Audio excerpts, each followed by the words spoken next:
ذرا آپ یہ بتائیے کہ خاص طور پہ اب دیکھیں، میں تو اگر اس کو میں تھوڑا سا ویژولائز کروں تو مجھے ایک تصور خاکہ یہ بنتا ہے کہ یہ تینوں خلفائے راشدین کے دور میں مولا کائنات مولا علی کرم اللہ وجہ الکریم اپنے مکمل فیض کے ساتھ موجود ہیں، اور ایسا محسوس ہوتا ہے کہ تینوں خلفاء کو جو ہے وہ ہر اعتبار سے ہر جہت پر آپ سپورٹ کرنے کے لیے کھڑے ہوئے ہیں۔ مولا کائنات مولا علی کرم اللہ وجہ الکریم کا خلفائے راشدین کے ادوار میں خاص طور پہ مشیر کی حیثیت سے جو آپ کا کردار ہے، ذرا اس پہ گفتگو کیجیے۔ حضور سیدنا علی المرتضیٰ شیر خدا رضی اللہ تعالی عنہ، آپ بہترین فیصل، بہترین قانون دان، واہ، بہترین مشیر، اور آپ کا کمال یہ کہ ہر دور کے اندر آپ ہر ایک خلیفہ کی ضرورت رہے ہیں۔ اللہ اکبر۔ اور پھر یہ ہے کہ بہترین مشیر، بہترین قانون دان وہ ہو سکتا ہے جو قرآن کو، سنت کو، اجماع کو، واہ، اور وہاں پر وہ اجتہادی کیفیات کو، قیاس کو پہچانتا ہو۔ کیا کہنا۔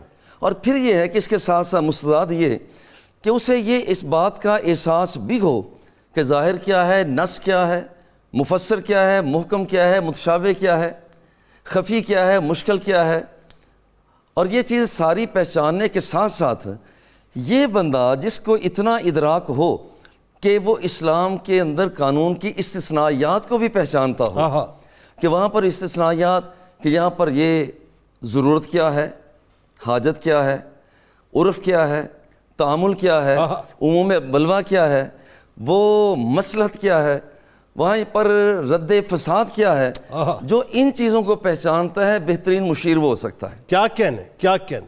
اور یہ جتنی چیزیں ہیں لطف کی بات یہ ہے کہ ساری کی ساری چیزیں یہاں پر آپ کے فیصلوں میں مکمل طور پر نظر آ رہی ہوتی ہیں۔ سبحان اللہ، سبحان اللہ، مکمل طور پر نظر آتی ہیں۔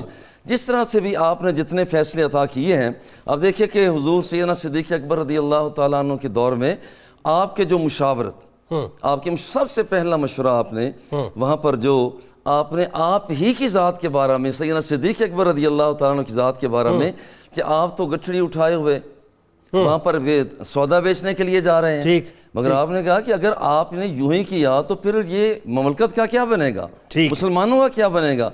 آپ کی مشاورت کے ساتھ 300 درہم ماہانہ مشاہرہ وہ آپ کا قائم کیا گیا۔ ٹھیک ہے۔ اچھا، صرف یہی نہیں ہے، اور اس بات پر کسی نے بھی وہ تنقید نہیں کی۔ اور پھر اسی طرح سے ہم دیکھتے ہیں کہ دوسرا نو مسلم، اس نے شراب پی لی، وہاں پر سب کہہ رہے ہیں کہ بھئی اس کو کوڑے لگیں گے۔ اب یہاں پر آپ نے دیکھا کہ یہاں پر کہ صورتحال کیا ہے، پتہ چلا اس نے کہا جی میں تو نو مسلم ہوں اور مجھے تو پتہ بھی نہیں تھا۔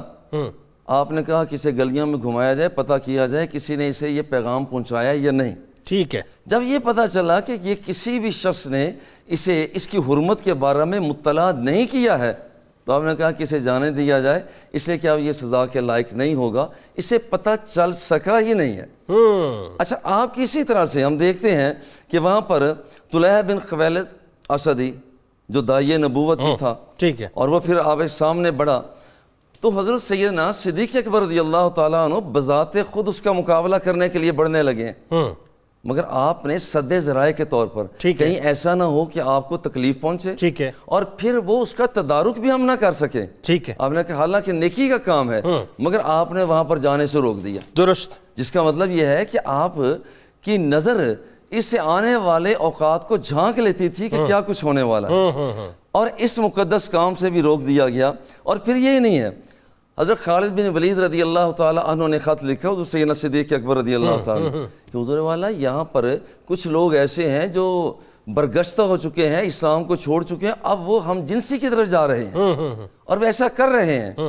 مشاورت ہوئی، مختلف لوگوں نے مشورے دیے، حضور سیدنا علی المرتضیٰ شیر خدا رضی اللہ تعالیٰ عنہ میدان میں اترے۔ ٹھیک۔ ان کہ اس بندے کی پہلی امت جو تباہ و برباد ہوئی، اب اس کا تقاضا یہ ہے کہ ایسے بندے کو بالکل جلا کے خاک کر دیا جائے۔